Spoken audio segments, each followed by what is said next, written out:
particularly particularly coastal and riverine hazards caused by climate change. She's a co-PI on a project that has engaged SOS Richmond's help. This is what we're going to hear about today. So take it away, Costanza. Great, thank you so much. I'm gonna share some slides right now. Oh, start sharing the screen. We'll stop others' computer sound share. Okay, is it okay if I stop somebody's sound sharing? Yeah, interrupt it. Okay, sounds good. Awesome. Thanks everyone for being here. And yeah, so I will skip straight to content.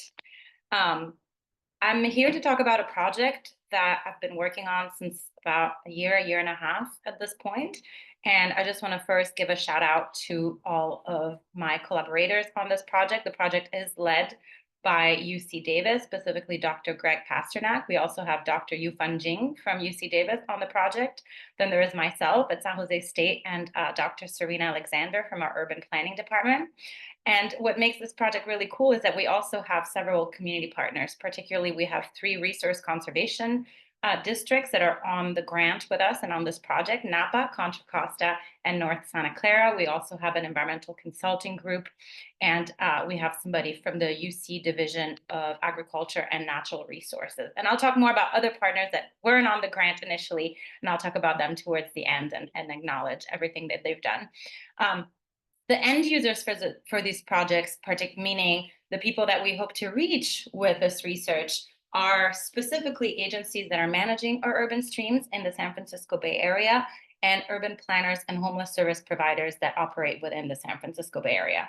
So this project doesn't just span Contra Costa County. We have been, for the past year and a half, really looking at the resilience and the equity of urban streams throughout the 9 San Francisco Bay Area counties.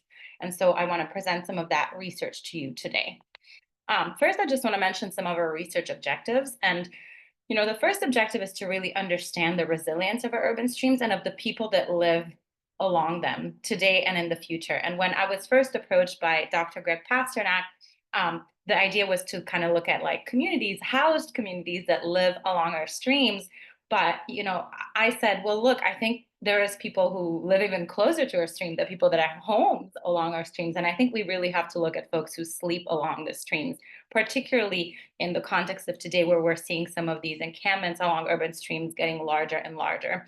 And there is a variety of reasons for that. And I'm not an expert in those factors, but there is kind of a push and pull that is pushing people and pulling people towards our creeks.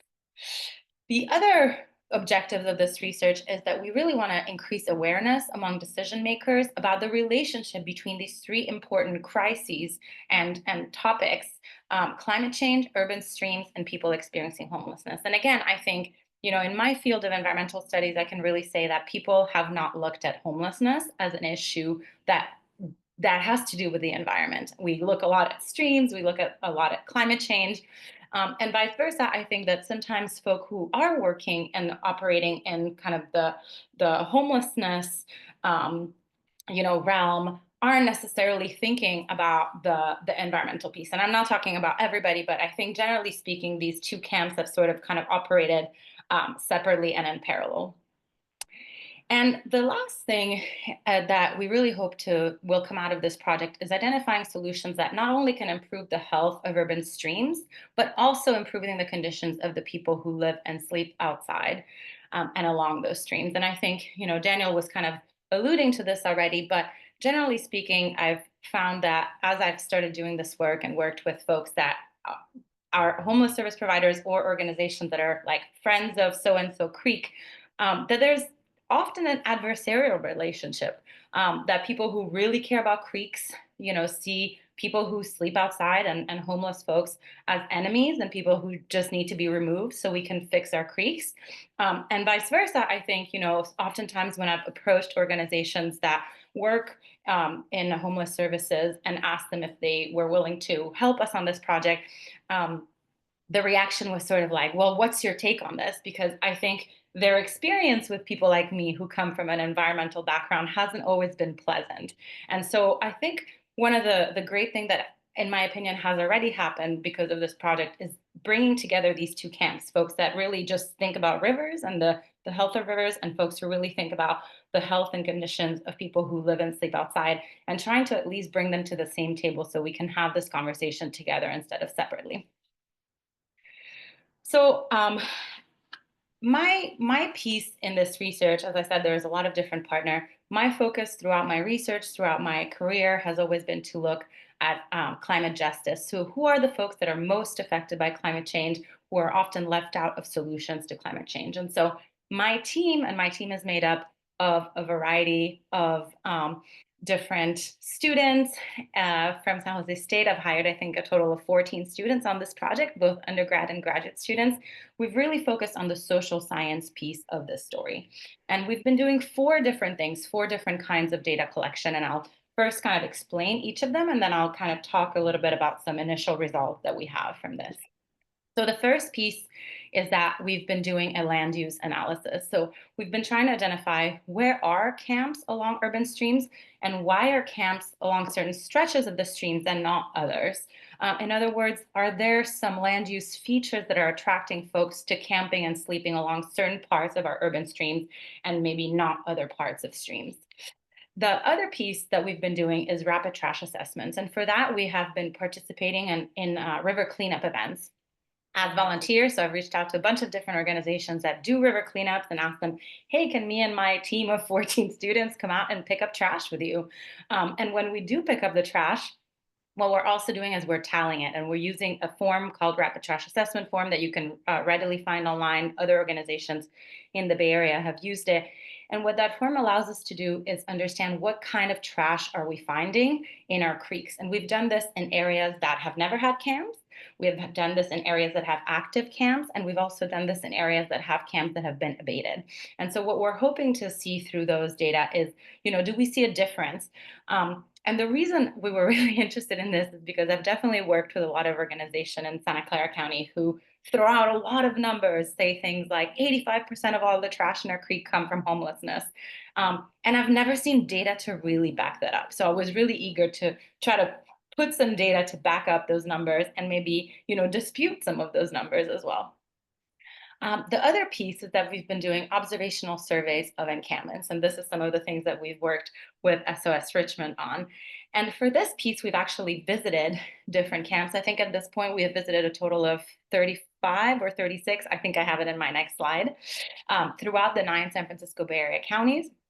And for this piece, we're not necessarily interacting with folks who live in the camps. We're just going and kind of, what do we see? What kind of structures are we seeing? Some camps that we've seen, have like just tents, or some camps folks don't even have tents. In Santa Rosa, for example, people get moved and abated so fast that they're just walking around with a backpack. Um, and other places like Santa Clara County, we saw some pretty built camps with, semi sort of permanent structures with roofing and skylights and staircases, etc. We also, with these visual surveys, we're interested in figuring out like how close are the camps to the rivers? Are they on the valley floor? Are they in the riverbed? And again, this helps us better understand, the vulnerability of these different camps to extreme weather event, and that could be either heat waves or flash floods. Some of the flash floods that we've seen in the past 2 winters that have been really wet, particularly 2023 and 24, when we had these huge atmospheric rivers that sort of battered the California coast and the Bay Area. The last piece of this story and of the data that we've been collecting, and I think this has been the most interesting piece for me, has been interviewing folks that live in these camps. We have conducted 282 interviews so far, so it's been a lot of work. We've done interviews in Spanish and in English. Unfortunately, we don't have the capacity to do them in any other languages. And the interviews were, again, aiming at understanding the vulnerability and resilience of folks. And we asked some questions, like we had some demographic question, what's your gender, race, age, health status. We also had some questions asking folks about their relationship with each other. We were really interested in what are relationships like within the camps? Is there solidarity? Do people help each other out? Then we asked a bunch of questions about their relationship to the waterway. Why did you move here? How did you pick this spot and not somewhere else? Why do you like it? And what do you not like about living near a river? And then finally, we had questions about extreme events. Have you experienced flooding? Have you experienced heat waves?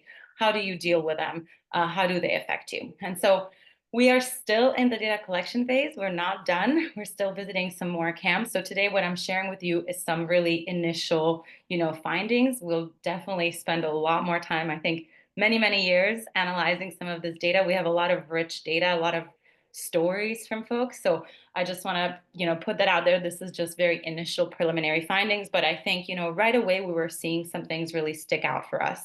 And so here is a table, and again, there's a lot of information here, but I just wanted to kind of show you all the places that we visited so far. So we have visited 34 different camps. We've participated in 22 different river cleanups and done 282 interviews. And in that kind of light red color are all of the camps that we have visited in Contra Costa County with the help of SOS Richmond. So I think we visited 7 different camps in Contra Costa County. We have conducted 3 river cleanups in Contra Costa County and 52 interviews. And I should also mention, all of this data was collected using state funding, and I'm happy to share all of this data with folks. So please let me know if you're interested in any of this data. So I just want to briefly share some findings from the land use analysis piece. I just have one slide about that, and then I'll spend most of the rest of the time really talking about the visual surveys and the interview surveys. And here I just want to show you a map that one of the grad students on the project worked on. And so what this is showing you, the pins are encampment sites. We haven't visited all of these campsites, but these are locations that we were told where folks are camping. Some of that information was provided to us by SOS Richmond. So there is 14 sites on this map that you're seeing. We only visited about half of them.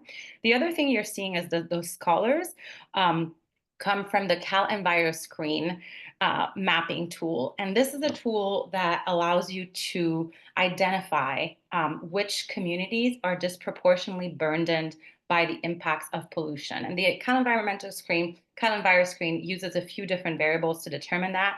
They have 2 variables related to pollution itself.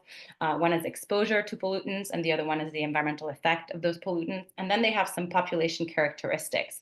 So they look at sensitivity of population to different pollutants using things like health status and age. And then they look at socioeconomic factors that may make people more vulnerable to particular pollutants. And so what you can kind of see pretty easily here, anything sort of in red are places that are really disproportionately burdened by environmental pollution. The kind of orangey yellow are sort of in the medium range, and the green are places that are doing great, not too much burden of environmental pollution. So you can see that the camps that we were made aware of and the camps that we have visited, many of them fall in that kind of either yellow, orange, or red colors, meaning they're located in areas that are disproportionately burdened by environmental pollution. So now I want to talk a bit about observational surveys. Not all the pictures that you will see are from our visits to Contra Costa County, but I will try to point out which ones are. This one is actually from Napa County. So one of the things that we were really interested in was in the location of the camps. And this actually, the picture here is from Contra Costa County. I'm pretty sure this was in Antioch. And for the most part, this camp was actually kind of unique because, as you can see, it's actually in the riverbed. But for the most part, what we found is that folks are not camping in the riverbed. Most of the camps that we have visited are usually in open space. They're rarely in residential areas. And I think this is because if they were to be located in residential areas and folks can see them from their homes or apartment, they're more likely to call law enforcement to have them abated. We also found a really interesting relationship between railroads and encampment, that a lot of these camps were near railroads. And this is one of the examples. This camp here in Antioch was right by a railroad. As I mentioned, very few of them are in the riverbed. They're usually more likely to be on the valley floor, on flatter terrain near the river. And this seems to signal that folks are aware and wary of being too close to the water because of the risk of flooding. We also found that a lot of camps are in areas that have fairly high levels of canopy cover or under bridges and overpass. And again, this could be because the canopy cover and the bridge overpass provide some kind of like cover in terms of not being seen by others who are walking along the trails or people who live nearby or work nearby, But there's also the shade factor. People are seeking shade as they're sleeping outside. And this was confirmed through our interviews. Another thing that we were looking at through our visual observation, visual surveys, was public health. This picture here was not taken in Contra Costa County. This was taken in Vallejo, so I think that's Solano County. I'm getting my counties a little mixed up. Um, so one thing we saw is that very, very few camps had porta potties or permanent bathrooms nearby that folks could easily access. And so folks, come up with a variety of different strategy. This was one particular strategy that somebody had, that you see in the picture, that somebody had come up with to find a way to use the restroom. Oftentimes we also hear folks will use kind of the bucket method and put a plastic bag in the bucket and then toss it out in a trash can. We also found that there's very few shower or laundry facilities, either mobile showers or permanent showers that folks can access. Folks generally tend to depend on service providers, either going to a shelter or an organization that will provide those services, or hoping that a mobile shower services will come by. We also found that there is, even though most places did not have an official trash service, meaning something run by the city or the county, that most camps did have a system. So folks either, collected their recycling and took them to a recycling center for cash, or they piled their trash all in one location. Sometimes they buried it, sometimes they burnt it. Sometimes cities or nonprofits would come by once a week or once a month and provide them with bags, and they would bag their trash and then hopefully wait for that someone to come and pick it up. In some cases, cities never came back around, and so you just saw these kind of bags of trash just left around. But this is, I think, really, really important, because when we talk to folks who really care about the health of our rivers and say, oh, there is all this trash in the river because of people that are experiencing homelessness and living along our rivers, you know, provide trash services. This is one of the things I always say. Like, the argument generally has always been, the counter argument is, well, if we provide trash services, then we're acknowledging people are going to live there. But we do see a huge difference in areas like in Napa and Kennedy Park. We saw that the city had provided a big dumpster, and folks all took their trash there. People don't want to live, surrounded by their own trash. I think that none of us, would know what to do with our own trash if for some reason trash service pickup stopped. Our houses would become filled with trash very quickly. And so I think there is an easy solution to help prevent trash from entering our streams from encampments, and this is to provide trash services to folks. Because again, if we don't, they will try to create their own system, but it's not always successful if nobody's coming to pick it up. We did find some bags of human waste, but not common. That was not something we found very common. Something we found a lot of, and I think this is something to think about for people who are doing food distribution in encampments, is that we found a lot of unopened food waste. Now, we didn't have, this wasn't part of our really interview questions. And so, but one of the things that I get asked a lot when I give this presentation is do people who do food distribution go and ask folks what kind of food would they want? The fact that the food waste is often unopened tells us that either folks don't have the capacity to use the food that is getting donated to them, or that's maybe not the food that they want. It's maybe not culturally appropriate. It's maybe not in line with their diet. So I think this is, again, an interesting piece of information to think about. For environmental impacts, obviously, we want to acknowledge that, yes, folks living along the river and sleeping along the river without any kind of lifeline infrastructure, such as trash, showers, or bathroom, does have an impact on our environment and does have an impact on our rivers. We saw lots and lots of evidence of past fires. And when we asked folks, if they experience fires, I think almost every single person we talked to of those 282 said, yes, there's been at least one fire at the camp. Sometimes it's, somebody's open fire pit that just they lose control of it. Sometimes people will light up cans with rubbing alcohol to stay warm during the winter, and their tents will catch on fire. Sometimes they're, but also we also heard arson, that this was something that, sometimes people would get in arguments and retaliate against each other by setting their camp on fire. We also found lots of evidence of bank alteration, and my next slide will show you a couple pictures of that. One thing we see a lot is steps, because again, I think Danielle mentioned it's sometimes gets really slippery and muddy, and it gets hard to kind of climb out of some of those areas where people have their tent. And so a lot of people will kind of dig out steps to make it a little bit easier to navigate down to their tents. We also found a lot of hollowed out areas where people kind of clearly, created a flat terrain for them to be able to set up camp. In some cases, we found tunnels where people had just dug under the dirt to create a living space for themselves. And we also saw a lot of sort of unofficial trails where folks are just by carving trails because they're walking back and forth to their camp. We also saw evidence of vegetation alteration. And again, this picture on the right is also, again, from Antioch, I believe. Um, Things like graffiti or things like people carving in the trees. And I don't have any data to support this, but to some extent, I was wondering whether this could be signage that folks are, this is where I am. If you want to find me, again, people have friends and families that come looking for them. And so, I was one of the thought I had is that maybe people are using this kind of signage on trees to let others know where they are staying. We saw very little evidence of fishing, and I think this is a positive thing. This is one of the concerns that a lot of the environmental organizations we talked to had, is that, oh, people are fishing out of their creek and it's illegal. Actually, folks don't really fish out of the creek, and a lot of it is because they're concerned about the pollution. They see how polluted the creeks are, and they would not eat the fish out of those creeks. Um, we did, of course, see a lot of carts and tires, and these are problematic for fish and other aquatic life because they create blockages that prevent the movement of species through our creeks.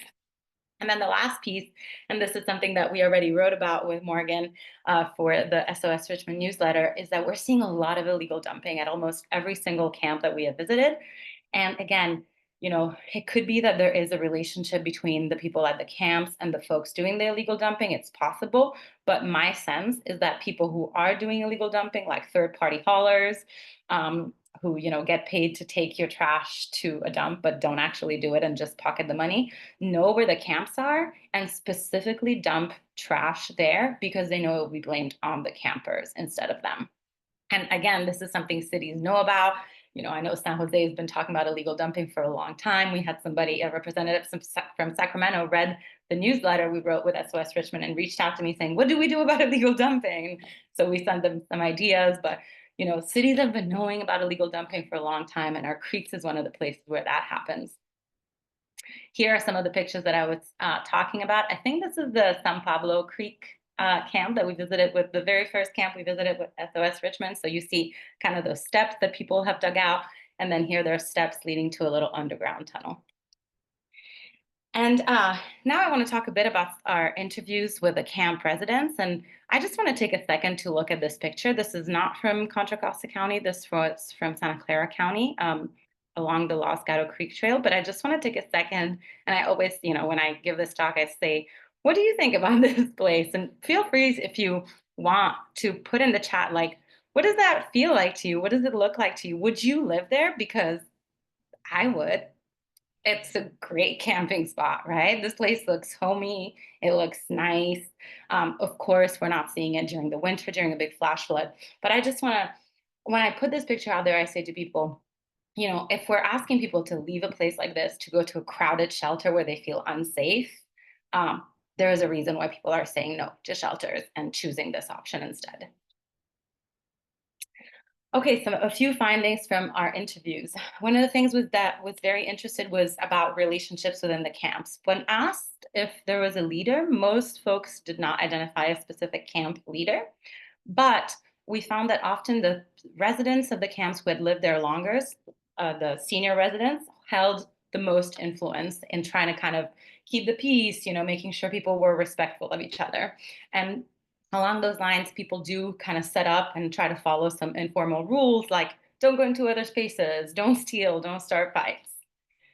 And also, people within the camps develop very strong relationships with each other. Some really don't like each other, but some really like each other and get very well along, referring to each other as street dad, street brother, or sister. And one of the things we asked them is, do you help each other out during extreme event? And almost everybody said yes. So there is solidarity, there is, and there is resilience in those relationships. And I think that's important because we know from the literature on climate change and extreme events that social networks and social relationships are a very important form of resilience during extreme weather. And so I think it's important to acknowledge that just because you're unhoused and living in an encampment doesn't mean you're not developing strong relationships that are supporting your resilience. The relationship to the waterway was also very interesting to us. Of course, people mentioned that they camped near the waterway because it was out of sight and it was secluded. But one thing we heard that I had never thought of before was that people really valued being close to nature, that they liked that feeling of camping. And I think this opens up so many ideas for me of, we already talk so much about the value of open space for people with houses and how important it is for people to go outside and have a relationship with nature and how much it benefits our physical and mental health. And yet, I haven't really heard people talk about this for people experiencing homelessness who are already dealing with so much trauma. So I think there might be something really important there about how could we use nature as, in its healing capacity to help folks experiencing homelessness. Folks also confirmed that canopy cover and the cool breeze that is often found along our waterways was one of the great advantages of camping along creeks. No one we talked to said they use the creek for drinking because, again, they're very concerned about the pollution and the trash in the creek, but some do use it for bathing, cooling off, or just washing off clothes and dishes. And almost nobody told us that they fished in the creek. Experience with extreme event. And this, again, I think this was, this is a picture from Contra Costa County, a place that we visited with SOS Richmond. And we thought we didn't get to talk to this person. They weren't home when we showed up, but that was really cool seeing this tree house because to me, that signals that this person might be aware that building up is a way to stay safe during flooding. So we did find that unfortunately most people don't actively seek information about weather. They kind of take it as it comes. However, those that did have access to phones that worked and that had data and were charged were much more likely to check the weather and know whether an extreme event or a storm was coming and be able to prepare for it. So again, this is a really important piece of information if I think we want to help folks prepare for extreme events. The other piece that was really shocking is that almost none told us that they received early warnings from homeless service providers, county, cities, law enforcement. And I think that's, to me, seems like a low-hanging fruit, right? To go around and just tell folks, hey, there is a big atmospheric river coming. It could get really treacherous out here. A lot of folks we talked to that are camping along our streams did experience floods, but almost none go to an emergency center to protect themselves against extreme weather. And I think this has a lot to do with, one, they don't trust the shelters, they don't like the shelters, and two, they don't want to leave their stuff behind or their dogs behind because they're worried that somebody's going to come and steal. And I'm almost done here, but one of the last questions we always ask folks is, what would you accept housing if it was given to you? And no one has said no to us. Everybody has said yes. However, people would only accept housing that treats them with dignities as adults, like all of us, meaning most people would not accept housing where they are getting drug tested regularly. Most people would not accept housing where they have a curfew.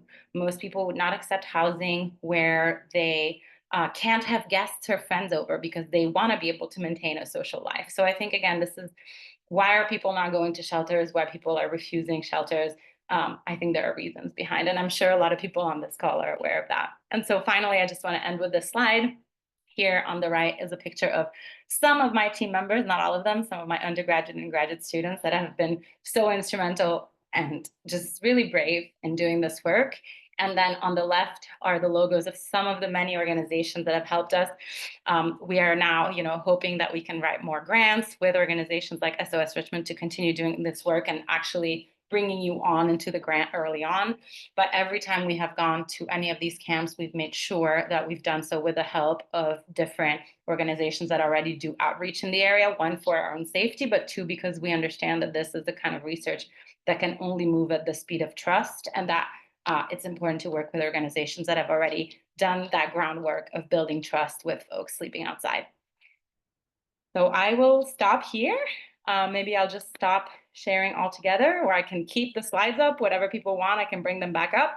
But thank you, Costanza. Thank you. I can't wait to move into the Q&A portion.